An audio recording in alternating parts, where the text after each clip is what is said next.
Big Tim. Time: July 9th, 1928. At tough preparatory schools and colleges, big boys sell the radiators, fire escapes, bedroom crockery, etc. to smaller boys. In Chicago, big boys sell small boys the privilege of staying in business. Chicago's rackets, as they are called, developed out of the Prohibition graft system, where federal agents extort money from blind piggers for protection. One of the most profitable rackets in the Chicago underworld is in the cleaning and dyeing industry. The profits reach $1,500,000 per annum.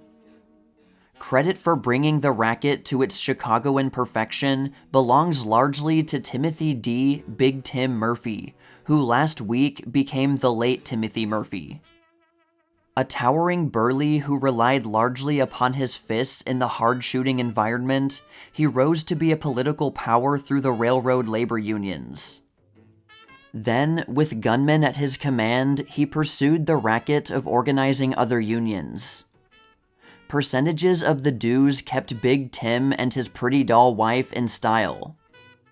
But evidently, someone else needed the percentages from the cleaners and dyers, because one night last week, after Big Tim's doorbell had rung and he had answered it, an automobile rolled slowly by in the dark street, spitting a mechanical stream of fire and lead.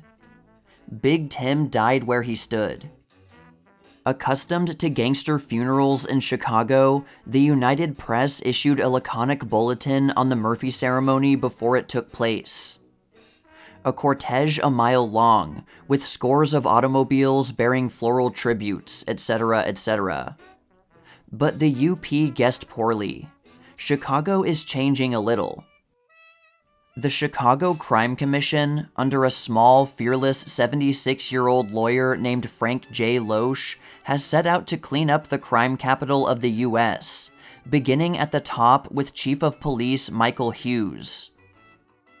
In the old days, it was a mark of distinction to be seen at gangster funerals, but during the Loesch prosecutions, probably not even U.S. Senator Deneen of Illinois would care to be seen near the bier of a racketeer.